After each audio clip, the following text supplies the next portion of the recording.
Hello, today is Friday, November 8th, and welcome to episode 383 of Fault Lines, the National Security Institute's podcast that gets you quickly up to speed 3 times a week on the national security and foreign policy debates shaking up America.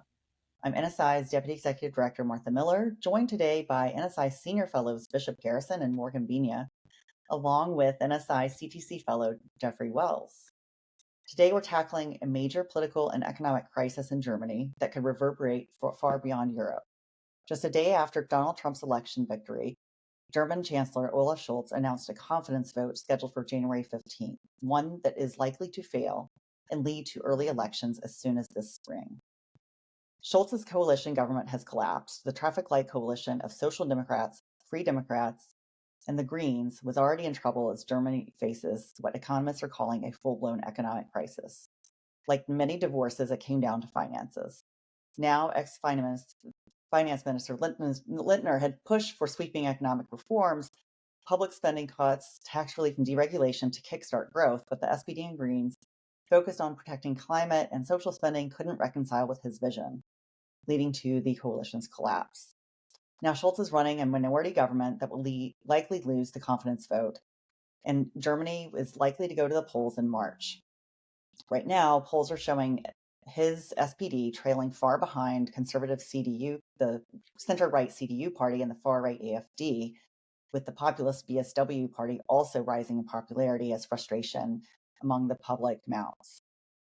This opens the door to a CDU-led government, but also raises concerns about anti-American far-right parties gaining ground in one of Europe's most influential democracies. Now let's dive into it. With Trump's return and a high likelihood of tariffs on German exports, how vulnerable is Germany to this, and how could it complicate U.S.-Germany trade relations? Morgan, would you like to speak to this? Sure. Thanks, Martha. I really appreciate you hosting this morning's podcast. And especially with my colleagues, Bishop and Jeffrey, it's always a pleasure to see you. So first off, I want to say that political instability in Germany is highly unusual. I think the last time we saw a snap election was about 20 years ago. Like, consistency is innately German, and so this is very, very unusual, needless to say. So what we have here is Germany's in recession. It's been in recession for the past 2 years or so, and it's likely to shrink the economy is likely to shrink for a second year, right? So the Trump factor is very real. Tariffs are a very real threat. Ultimately, I think we can all agree that tariffs are really a tax on the American people at the end of the day. And so I think what we have here is Germany is really going to have to sort of not only climb out of its economic hole domestically, but also try to square this with what a second Trump administration is going to look like here. And so there are a number of issues that Germany has to consider. In particular, their energy. You mentioned earlier that, Russia and Putin really see Germany as its, his own backyard in many ways. And so I think German reliance on Russian natural gas is a high concern. It's been something that the United States has been pressing the Germans to move away from and reduce their dependency on for quite some time.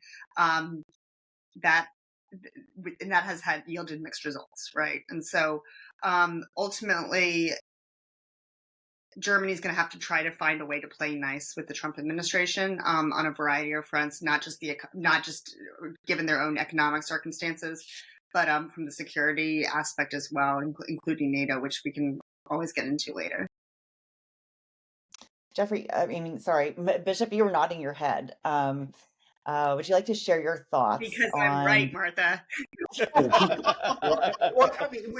Morgan and I, thus far, the times I've been on here, have rarely been on opposite sides. Rarely, not always, but rarely.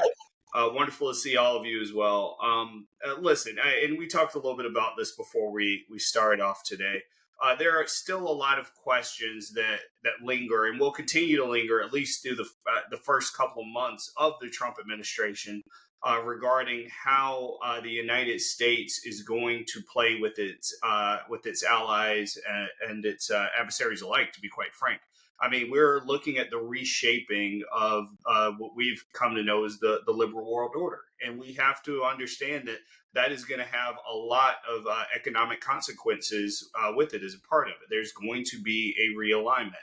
We don't know to what degree yet. We're going to have to figure that out. In Germany, as they go through their own economic upheaval, are ripe for a variety of things. I mean, to some degree, I think as Jeffrey hit on earlier, and he'll probably mention later, so I won't steal his thunder, we have not seen this type of political turnover in generations, in multiple generations within Germany since post World War One, pre World War Two. So the people are voicing considerable concerns. I think it's an opportunity for them to reset, for them to understand what their own economic interests are, and to move forward with a new coalition that has some strength to it. The CDU has done very well. It's an opportunity for them to have their own German bipartisanship and align with a new version of the traffic light, so to speak.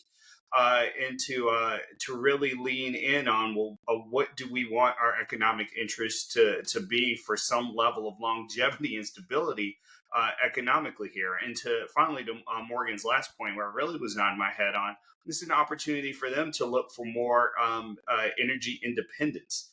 And to find new methods and ways of sustainable energy, but also as they look to continue and on fossil fuels, start looking at more bridge energies. Everybody needs to start looking more into nuclear energy to some degree, to at least clean burning energies, but also a new source of fossil fuels. And lastly, I know I said this was lastly, it's going to be interesting to see how Europe aligns on all of this, because one thing that we're continuing to hear from European leaders is every 4 years they're trying to determine which way the winds are going to be blowing politically in the United States. So understanding that, I hope that the Trump administration comes in, at least as it relates to the EU and Germany, with some ideals about how we can stabilize our own relations for some time to come. And given that Germany's going through this economic strife, this could really be a good chance to do that. So, Jeffrey, the polls show the CDU at 32%. They show the AfD not close behind the CDU, but just ahead of the SPD at the moment. And what about, the AfD is actually in favor of Nord Stream, the kind of cooperating with Russia on energy sources. I think we see, even though Merkel is the one who led the Nord Stream efforts, the folks who are leading the party now were not exactly in favor of this closeness to Russia. What do you see what do you anticipate could happen with the elections that will inevitably take place as early or as late as March? Deutschland.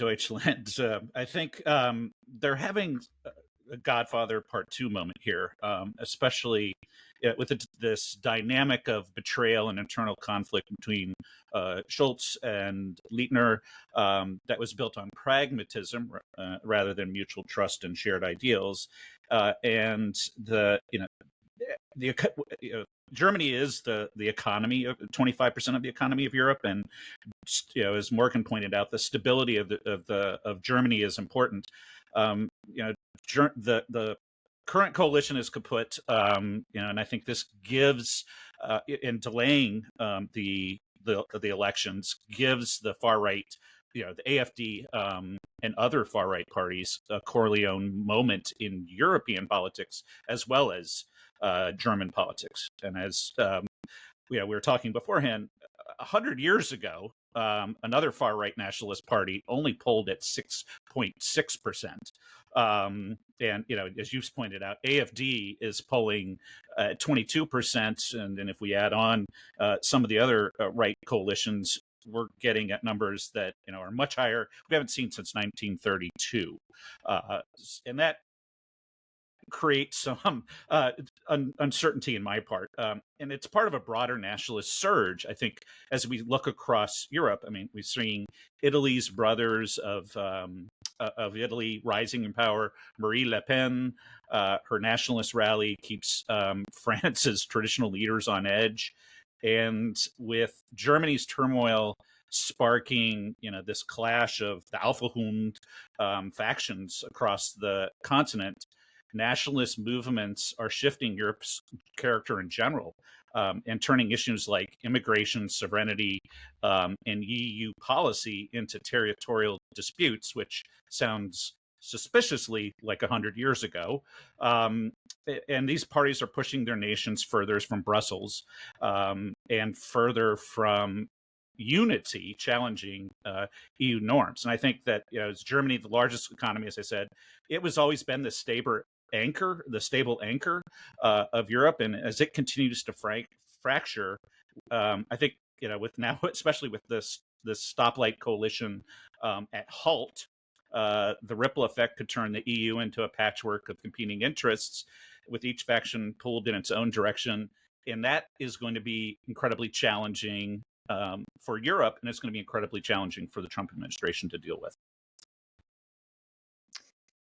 That's great. Well, on that note, from an American perspective, these developments hold real weight. It's possible that a CDU government, which is highly possible at this point, could lean toward, being aligned with U.S. policies, particularly in defense. But if the far right gains momentum, Germany's approach to the US, NATO, EU, and global trade could shift in ways that complicate US-German relations. And with Trump's return, we're also looking at a time of recalibrated alliances, new economic pressures, and a test to Europe's unity, to Jeffrey's point. So as we move into 2025, the coming months will show us where Germany is headed, what that will mean for Europe and the United States. On that note, that is a wrap. Thanks so much to Devlin Burney, Claude Jennings, and the NSI staff for their help producing today's episode. Join us again on Wednesday, November 13th for another episode of Fault Lines, the National Security Institute's podcast that gets you smart fast on the national security and foreign policy debates shaking up America and the world. Fault Lines is now on YouTube, so check out our channel for video of today's episode. If you like what you heard or saw, be sure to rate, review, and subscribe, and have a great Veterans Day weekend.